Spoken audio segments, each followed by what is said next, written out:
दादाजी करवाएंगे कबीर और पूजा की शादी। यह खबर सुनते ही घर में खुशियों की लहर दौड़ जाती है। दादाजी अपनी जान बचाने के लिए पूजा को शाबाशी देते हैं और भावुक होकर कहते हैं, बेटी, तूने अपने खून की परवाह किए बिना मेरी जान बचाई है। इसके लिए मैं तुझे अपने घर की बहू के रूप में स्वीकार करता हूं। मुझे इस बात से कोई फर्क नहीं पड़ता कि लोग क्या कहते हैं, कि तू लावारिस है या नाजायज। मेरे लिए तू सिर्फ इस घर की बहू नहीं, बल्कि किसी बहू नहीं, बल्कि बेटी जैसी है। दादाजी के ये शब्द सुनकर सभी लोग हैरान भी हो जाते हैं और खुश भी। अब दादाजी पूरे दिल से चाहते हैं कि उनके पोते कबीर की शादी पूजा से हो जाए। घर में शादी की तैयारियां शुरू हो जाती हैं। हर तरफ उत्साह और खुशी का माहौल बन जाता है। कबीर और पूजा यह सब सुनकर बहुत खुश हो जाते हैं, क्योंकि कबीर की जो ख्वाहिश थी वह आखिरकार पूरी होने वाली है। दोनों का प्यार अब एक नए रिश्ते में बदलने वाला है। लेकिन कहानी में यहीं से एक बड़ा ट्विस्ट आने वाला है। दादाजी सिर्फ कबीर की ही नहीं बल्कि विवान की शादी भी जल्दी कर देना चाहते हैं। इसलिए वह घर वालों के सामने इन्हें विवान के लिए लड़की ढूंढने की बात करते हैं। इसी बीच घर में एक नई लड़की की एंट्री होने वाली है, जिसे विवान के लिए देखा जाएगा।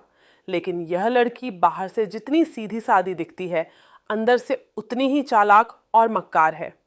पूजा को जल्दी ही इस लड़की की सच्चाई का पता चल जाता है।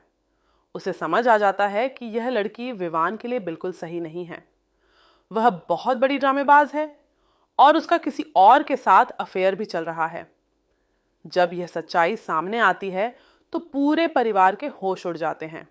लेकिन इस लड़की का असली मकसद कुछ और ही होता है। वह किसी भी तरह से पूजा और कबीर की शादी रुकवाना चाहती है। वह गुस्से में कहती है, अगर मेरी शादी विवान से नहीं होगी तो मैं कबीर और पूजा की शादी भी नहीं होने दूंगी।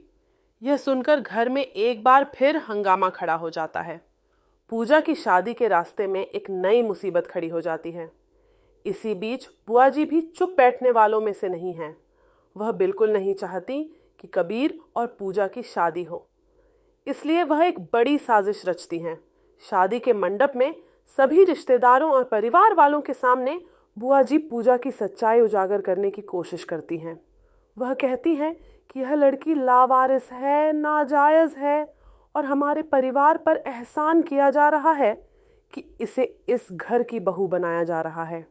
बुआ जी की यह बात सुनकर माहौल अचानक भारी हो जाता है। लेकिन तभी कबीर और वसुधा खड़े होकर बुआ जी की बातों का खुलकर विरोध करते हैं। दादाजी भी गुस्से में आ जाते हैं और बुआ जी को मंडप से बाहर जाने के लिए कह देते हैं। वह साफ शब्दों में कहते हैं, तुम्हें इस शादी में आने का कोई हक नहीं है।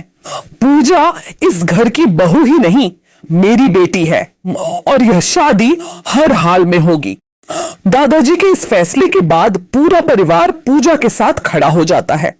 विवान भी आगे आकर माहौल को संभालता है और कहता है कि आज उसके छोटे भाई की शादी है, इसलिए घर में सिर्फ खुशियां होनी चाहिए। धीरे धीरे सारी परेशानियां खत्म होने लगती हैं और कबीर और पूजा एक दूसरे के और करीब आ जाते हैं। दोनों का प्यार अब एक पवित्र रिश्ते में बदलने वाला है।